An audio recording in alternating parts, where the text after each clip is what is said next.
Welcome all dear students in YouTube channel Madhav Gyan Kendra. I am Kumar Shankar. आज आप लोगों को पिछले टॉपिक में Coulomb's law and electric field part first, उसमें क्या है कि आप लोगों को electric charge, electric field, Coulomb's law एक वेक्टर फॉर्म, इतना बताया था। आज वाले टॉपिक में आप लोगों को उसके जस्ट आगे आप लोगों को बताते हैं। उसके जस्ट आगे है topic comparison of F and Fg, electric force and gravitational force, दोनों में कंपेरिजन यानी दोनों में तुलना करना, दोनों में सिमिलरिटी और डिसिमिलरिटी यही देखना। तो पहले हम दोनों में चर्चा करते हैं, दोनों में सिमिलरिटी की बात करते हैं कि यानी समानता क्या क्या है। दोनों में समानता क्या है? Fe एंड Fg यानी electric force and gravitational force, दोनों में समानता। दोनों में समानता ये है कि दोनों क्या है कि इनवर्स स्क्वायर लॉ फॉलो करते हैं। ये पहली समानता, यानी electric force and gravitational force दोनों क्या है कि होल्ड करते हैं inverse square law.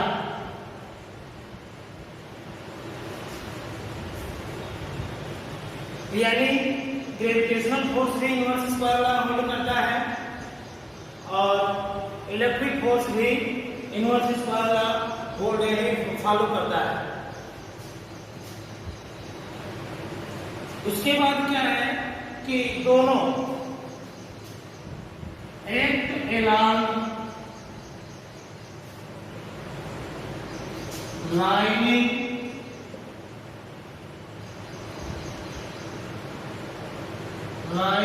Joining centre,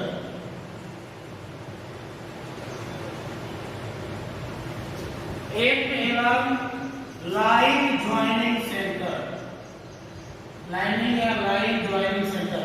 इसका मतलब ये है कि Fe और Fg दोनों act along line joining centre, दोनों ये नियम फॉलो करते हैं।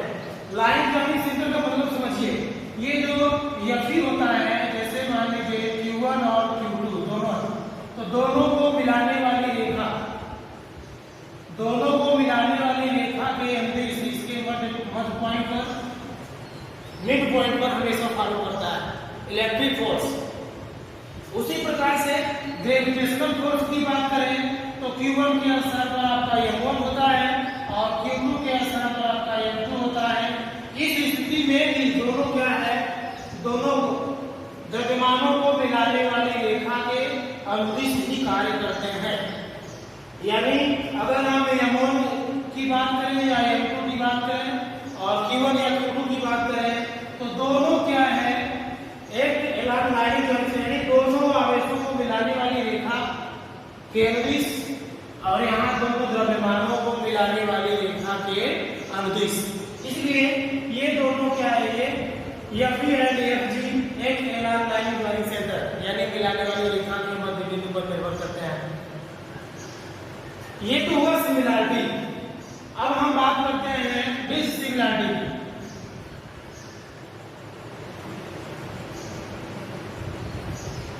डिसिमिलरिटी यानी असमानता। असमानता का मतलब ये है कि ये तो दोनों में समानता है, यानी ये दोनों क्या, ये भी नियम फॉलो करते हैं और ये भी नियम फॉलो करते हैं। लेकिन डिसिमिलरिटी में क्या है, अगर हम Fe की बात करते हैं, Fe की बात करते हैं यानी इलेक्ट्रिक फोर्स की बात करते हैं, तो ये अट्रैक्टिव और रिपल्सिव दोनों होता है। यानी ये क्या है कि अट्रैक्टिव एंड रिपल्सिव बोथ, यानी इलेक्ट्रिक फोर्स जो होता ये आकर्षण और प्रतिकर्षण दोनों होता है। लेकिन अगर हम Fg की बात करें तो ये Fg सिर्फ और सिर्फ अट्रैक्टिव होता है, यानी ग्रेविटेशनल फोर्स जो होता है ये सिर्फ और सिर्फ अट्रैक्टिव होता है। यानी इन दोनों में क्या है, डिसिमिलरिटी है, यानी ये आकर्षण और प्रतिकर्षण दोनों का है और ये क्या है, सिर्फ और सिर्फ आकर्षण का है। और ये भी है Fe और Fg की बात करें तो दोनों में प्रबल कम होता है, यानी ये जो Fe होता है ये जो ग्रेटर देन Fg, यानी Fg की तुलना में, यानी ग्रेविटेशनल फोर्स की तुलना में ये इलेक्ट्रिक फोर्स क्या है, प्रबल होता है। ये तो हुआ सिमिलरिटी और डिसिमिलरिटी, यानी Fe और Fg दोनों में सिमिलरिटी और डिसिमिलरिटी की बात हुई। अब इसके हम आगे बढ़ते हैं। Clear, that is clear, okay. रब कर दें।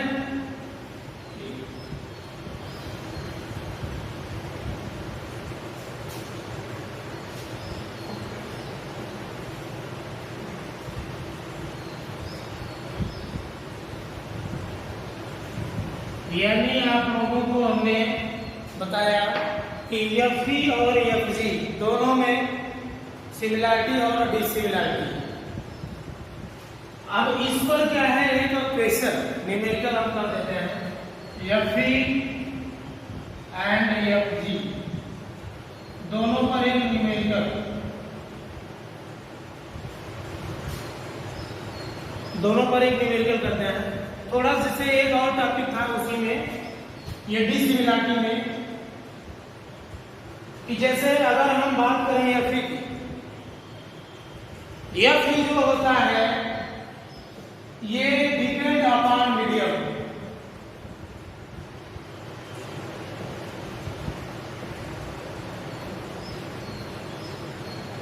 Fe जो होता है दोनों आवेशों को मिलाने वाली रेखा, दोनों आवेशों के बीच के माध्यम, दोनों आवेशों के बीच के माध्यम पर निर्भर करता है।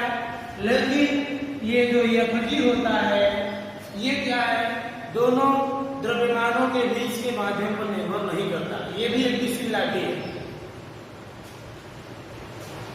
यानी Fe जो होता है दोनों आवेशों के बीच के माध्यम पर निर्भर करता है और Fg जो होता है दोनों द्रव्यमानों के बीच के माध्यम पर निर्भर नहीं करता, ये भी डिसिमिलरिटी है। अब आइए हम चर्चा करते हैं न्यूमेरिकल से।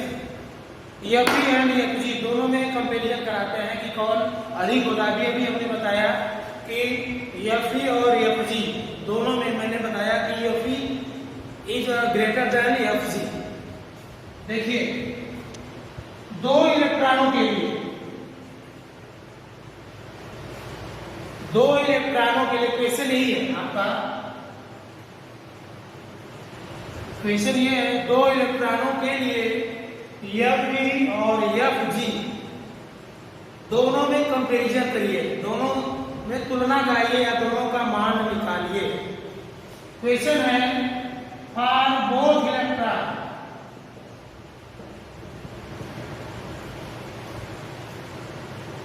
या कंपैरिजन बिटवीन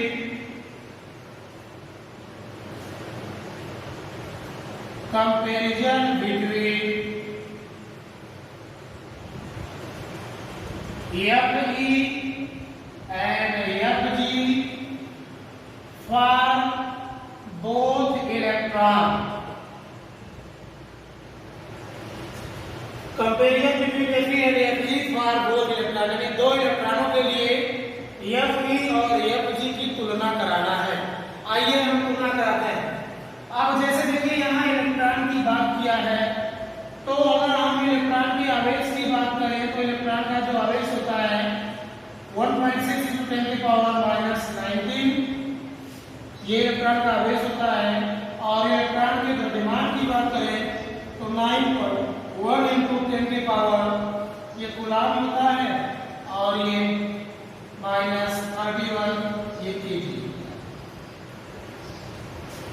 और ये भी है कि अगर हम फ्री स्पेस के लिए यानी के की बात करें तो इसका होता है 9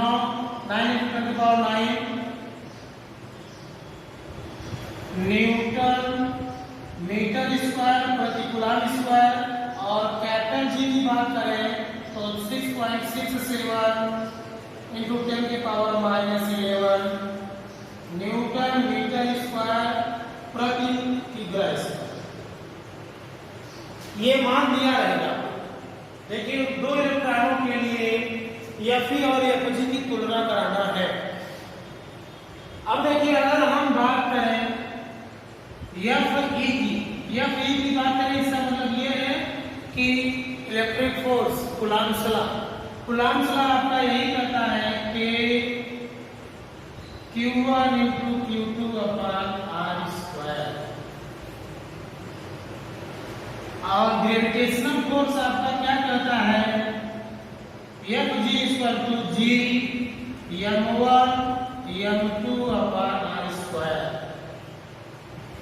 अगर यहाँ देखिए हम दोनों की बात करें Fe अपॉन Fg की बात करें तो आपका ये हो जाएगा K Q1 Q2 upon R²। और ये मेन बटा ये है इसका G m1 m2 upon R² से R² आपका कैंसिल हो गया। यहाँ आपका Fe upon Fg = K Q1 और Q2, इसका मतलब ये है दो इलेक्ट्रॉनों का आवेश।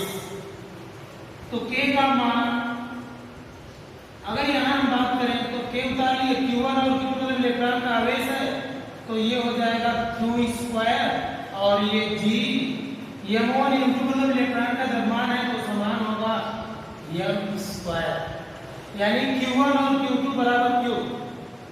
ये भी हम कर सकते हैं Q1 = Q2 = Q, क्योंकि दो इलेक्ट्रॉनों के लिए Q सिमिलर होगा, समान होगा।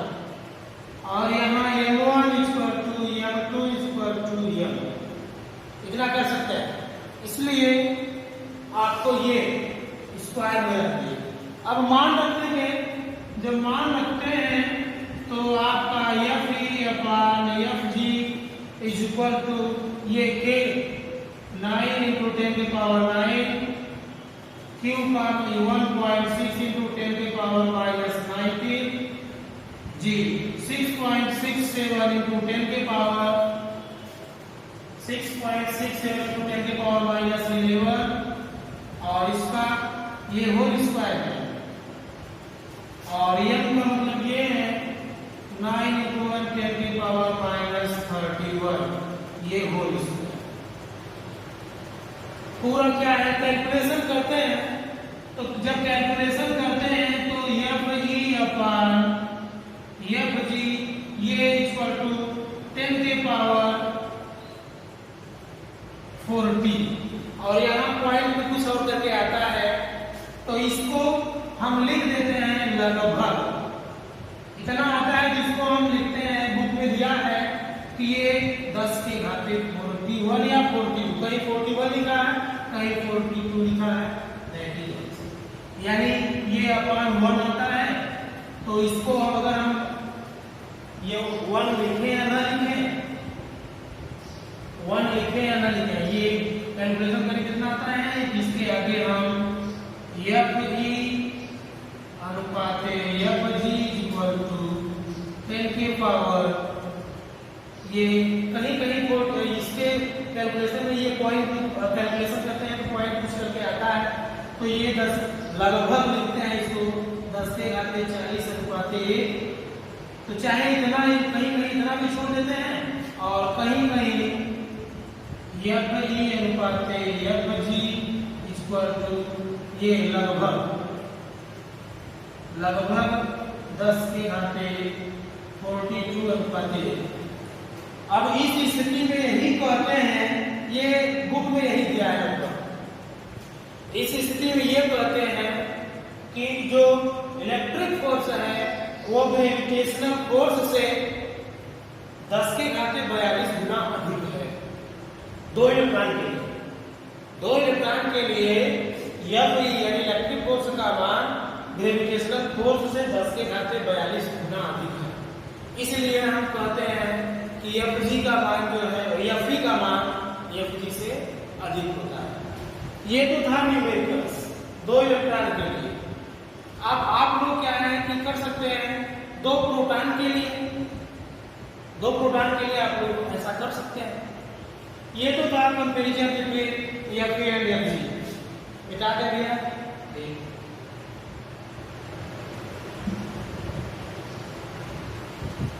यहाँ तो 2 इलेक्ट्रॉन के लिए था ये न्यूमेरिकल, आप 2 प्रोटॉन के लिए कर लीजिएगा। वो भी लगभग 10 के पावर 38 समथिंग के अबाउट आएगा, कैलकुलेशन करिएगा। अब चलते हैं इसके आगे, इसके आगे चलते हैं भैया। ये तो था comparison between Fe and Fg और उस पर एक न्यूमेरिकल। अब यहाँ हम बात करते हैं थोड़ा सा रिलेटेड है कूलाम्ब के लॉ से। कूलाम्ब के लॉ से ये भी रिलेटेड है, principle of superposition. Principle of superposition, इसे बोलते हैं अध्यारोपण का सिद्धांत। अध्यारोपण का सिद्धांत आवेश के लिए हो सकता है, फोर्स के लिए हो सकता है, दैट इज समथिंग यानी कई और भी हो सकता है, लेकिन यहाँ हम आप लोगों को बता रहे हैं बल के लिए, पावर फोर्स के लिए। प्रिंसिपल ऑफ सुपरपोजिशन यानी इसे बोलते हैं आपका अध्यारोपण का सिद्धांत। अध्यारोपण का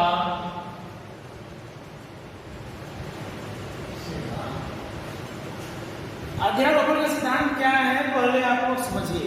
जैसे पहले हम बताते हैं उसके बाद डिफिनेशन की बताएंगे। मान लीजिए 2 आवेश ले लिए Q1 और Q2। अभी हम सिर्फ 2 आवेश की बात करें, 2 आवेश की बात करें। और अगर हम Q2 या पहले हम Q1 की बात करते हैं, पहले हम Q1 की बात करते हैं कि Q1 पर लगने वाला रिजल्टेंट फोर्स यानी यह नेट फोर्स 1 मतलब क्या है आवेश Q1। तो आवेश Q1 पर जो रिजल्टेंट फोर्स होगा वो Q2 के कारण लगेगा, तो यह 1 और किसके कारण 2 के। यही है आपका, यही कहता है आपका प्रिंसिपल ऑफ सुपरपोजिशन। या अगर हम Q2 पर रिजल्ट नेट फोर्स की बात करें तो यह नेट इंटू 2 पर बात करें तो यहाँ हो जाएगा यह 2 और 1 के कारण लगने वाला। ये तो फॉर 2 चार्ज 2 आवेश के लिए। देखिए 3 आवेश के लिए, मान लीजिए एक आवेश Q1 है, एक आवेश Q2 है और एक आवेश Q3। 3 आवेश हैं, एक आवेश Q1 है, दूसरा Q2 और तीसरा क्या है Q3। अगर हम Q2 पर लगने वाले नेट फोर्स की बात करें तो Q2 पर लगने वाले नेट फोर्स की अगर हम बात करें, नेट फोर्स ऑन 2 यानी Q2 आवेश पर लगने वाला नेट फोर्स ये होगा। नेट फोर्स होगा आपका, इसके कारण भी इस पर बल लगेगा। तो यहाँ देखिए जब इसके कारण इस पर बल लगेगा Q2 पर Q1 के कारण F2 on 1, ये 2 वाली समझ ये है कि Q2 आवेश पर Q1 के कारण बल लगा प्लस। अब देखिए Q2 पर Q3 के कारण भी बल लगेगा तो यहाँ हो जाएगा F2। अब यहाँ